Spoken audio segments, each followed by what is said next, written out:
Notre série du week-end pour vous mettre en appétit, les petits plats dans l'écran. Le principe est simple, un produit de saison, un producteur et une recette concoctée par un chef.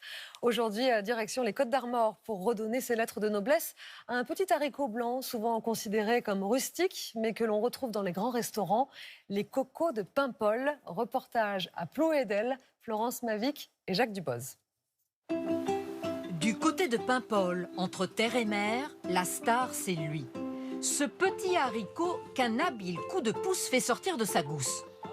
Lorsqu'on ouvre la gousse, le grain est magnifique. Ça craque. Oui, ça craque. On le compare à des perles, hein. Vous voyez, le coco, c'est sûr qu'il fait partie intégrante de notre patrimoine. Le coco de Paimpol, un trésor breton sur lequel veillent Hervé Guézou, le cultivateur, et Mathieu Kergourlet, le restaurateur, qui en a fait son petit grain de folie en cuisine. La récolte bat son plein dans cette exploitation familiale. Les plumeurs entrent en scène. Drôle de nom pour des cueilleurs de haricots. Alors, on nous appelle les plumeurs de coco, parce qu'on prend le plant sur le genou, on le fait comme si c'était une poule ou un poulet qu'on voulait plumer. Donc, on choisit les gousses qui sont à maturité sur la plante, et on les tire comme si on arrachait les plumes. Très fragile, ce grain couleur d'ivoire est récolté exclusivement à la main. J'en fais 130, 135 kilos au jour. Il ne faut pas mettre les mous, il ne faut pas mettre les verres. On a le coup de main. Les racines du coco, c'est plutôt le tango que le biniou. Un marin l'a ramené en 1928 de la lointaine Argentine. Un siècle plus tard, il devient le chouchou des chefs. Salut Hervé. Salut Mathieu, bienvenue Bien. sur la parcelle de coco. Merci. Nous, on a l'habitude de faire des dégustations à cru. Et là, tu vas retrouver tous les goûts, sans artifice. Petit goût de noisette. Ouais, très très bon, même cru. Hein. C'est un petit goût très surprenant. Se retrouver en haut de l'affiche, ce n'était pourtant pas gagné pour cette légumineuse, souvent qualifiée d'étouffe chrétien ou de torboyau. C'est pas forcément le légume le plus glamour, mais c'est dommage de le mettre un peu au placard ou de pas le dépoussiérer, alors qu'il a tellement de choses pour lui, ce petit haricot. Démonstration dans le restaurant à quelques kilomètres. Première recette imaginée par Mathieu Kergourlet, une entrée. On va faire une tartelette, coco de Paimpol, fruits de la passion, foie gras. D'abord écossage, car le coco ça se mérite. Puis rinçage express et cuisson aux petits oignons.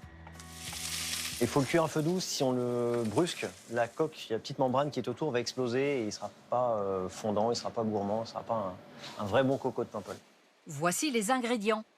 Pour 4 personnes, 400 g de coco écossais, 4 fruits de la passion, 250 g de foie gras, une pâte sablée, oignons, carottes, ail. Ici, le coco ne fait plus de la figuration dans un coin d'assiette. Sous la spatule d'une jeune génération de chefs, il s'émoustille. C'est très bon. On sent bien cette texture un peu ferme, mais fondante et un peu presque farineuse, comme on peut trouver du coco. L'acidité du fruit de la passion qui vient justement effacer un petit peu tout ça qui reste en bouche. Cette acidité, cette fraîcheur qui est là, qui vient donner un petit coup de fouet. Et le foie gras qui remet justement un tout petit peu de rondeur. On enlève ta bleu un petit peu. Du champ à la fourchette, le cultivateur Hervé Guézou se glisse dans la peau du goûteur. C'est marrant l'association qu'il a fait quand même. Le grain reste intact, il est bien ferme. On retrouve le goût de noisette et le goût de verdure du coco. Là, c'est mieux que chez moi, je vous dis tout de suite. Le producteur n'est pas au bout de ses surprises. En cuisine, le dessert se joue en une variation fraise, oseille et chantilly de coco de Paimpol. On peut tout à fait se faire plaisir, même en dessert. On n'est pas obligé d'associer le coco avec du poisson, avec de la viande, avec des coquillages ou autre. La preuve, avec des fraises, avec des fruits sur un dessert, pour une fin de repas, ça marche très bien aussi. Ancrée sur le littoral breton, la perle blanche se cultive avec une certaine modestie, environ 6000 tonnes par an. Mais elle a désormais acquis ses lettres de noblesse dans la gastronomie française.